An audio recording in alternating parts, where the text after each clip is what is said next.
Right, in this video we're going to break down that set episode of the IT Crowd into a case study so that you guys can use this as a form of quick revision.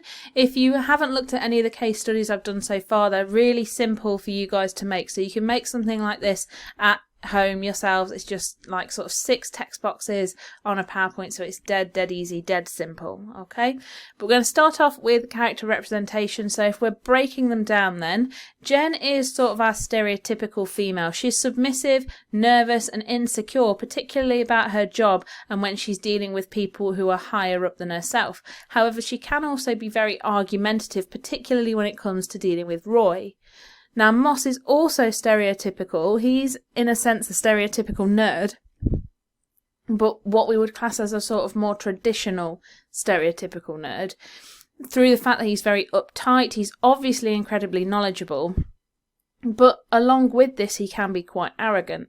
Now, his character, I think, more so than any of the others, is kind of changeable, and we see that happen throughout this episode, where he goes from being somebody who is laughed at in the sort of office situation to being somebody who has quite a bit of power.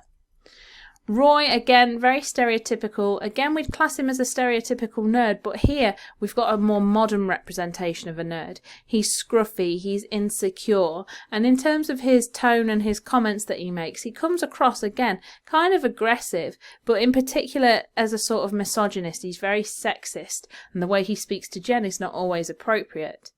It's important to remember that as well as these 3 characters, we've also got supporting characters as well. So Prime can be shown as being strange, but sort of in control.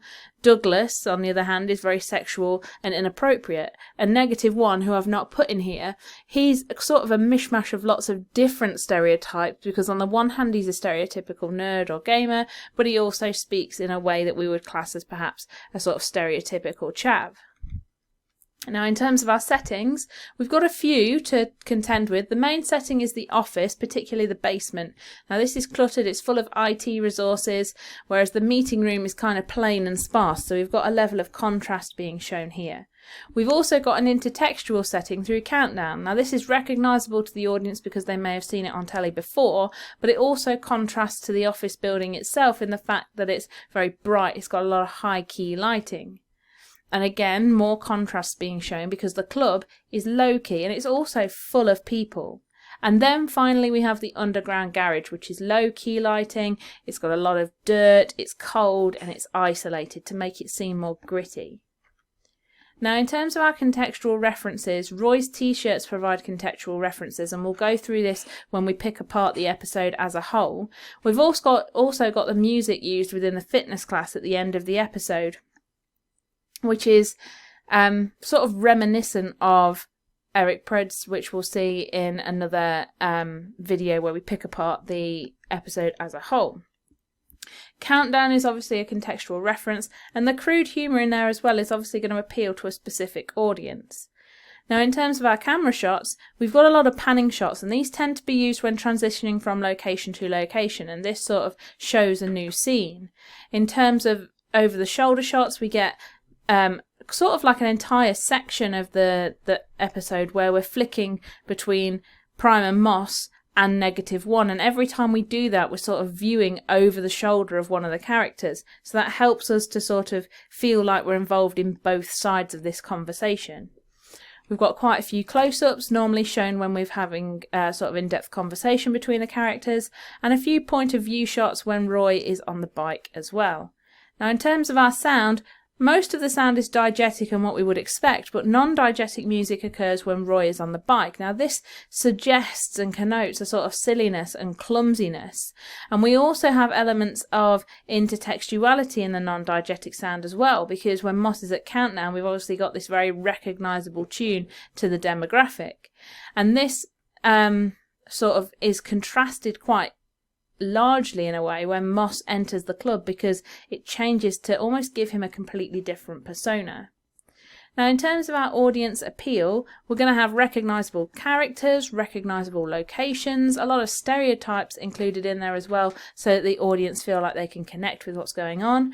We've got a lot of interactions between the characters that we're going to understand, and a few different intertextual references and character tropes as well.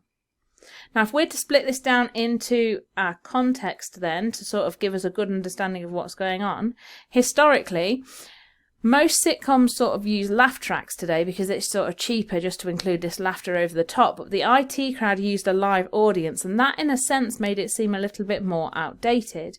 Despite the fact that it was produced between 2006 and 2013, the IT department's viewed in a very traditional way, and this suggests that it's almost sort of the lowest of the low and that it's got very little function within the business as a whole, whereas today it's sort of like the thing that keeps businesses going. Now, socially, the roles of men and women sort of come into play here. On the one hand, Jen is a traditional female, but the way that she communicates with Roy in particular makes her more modern. Roy is also less traditional in the way that he looks and the way that he's worried about how he stands up against his friends. So sort of gender roles here are very kind of fluid. Moss, on the other hand, is sort of an underdog. And we see those within society as a whole, and that's sort of what makes us root for him a little bit, that he seems very unlikely to achieve. Culturally, different cultural groups are represented in the show as a whole, so despite the fact that it's set in London, Roy is Irish. Moss has got mixed heritage because Ayoade comes from a combination of sort of Nigerian and Norwegian parents. And we've also got characters who come in and out of the series, such as Richmond, who's played by Noel Fielding, and he represents a stereotypical goth. In fact, they've over-exaggerated his character in the sense that he fears going outside.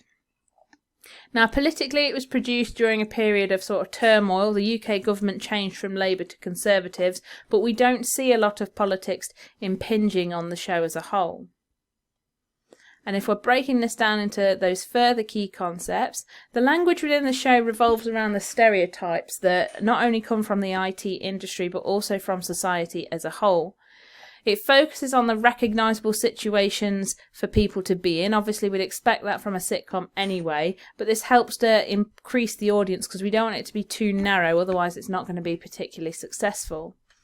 The episode itself uses a lot of intertextuality, and that's not always the case with the IT crowd. This episode as a whole really based itself off those intertextual links. Now, the show's produced by a company called Talkback Thames and was distributed by Channel 4. Graham Lynham, who was the producer and the director of the show, actually invited fans of the show to be a part of it. So in the street countdown scene, the audience who we've got watching Moss and -1 play off against each other are actual fans, which makes it seem more personal to the demographic. Now, the show is, again, as we said, is filmed in front of a live audience rather than using a laughter track, and it can also be found on streaming services, particularly Netflix and 4OD. I think that's referred to as All 4 now as well. Now, in terms of our audience, the primary audience are 20 to 35 males. They're going to be sort of middle to low on the ABC1 system, so C1 to D, and potentially going to be a combination of reformers, people who want sort of change, and explorers as well. Whereas our secondary demographic, perhaps a little bit younger, certainly maybe 35 plus, and they're going to be mainstreamers who tend to watch a lot of sitcoms themselves. Now, in terms of our representation, as we've said, many of the characters are stereotyped to create humour. We've also got the profile of Countdown as a show that's raised throughout the whole of this show, because by including it in a sitcom, it makes it more accessible to a larger portion of the demographic.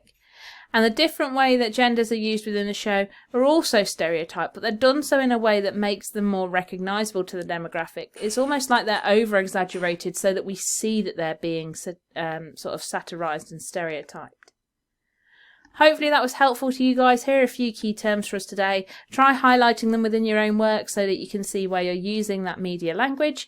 If you've got any questions or comments, pop them in the comments section below or get in touch with me through Twitter at media_revision. And if you haven't already, please subscribe, hit the bell icon below so you get instant notifications every time I post a new video. And I'll see you guys later for another video.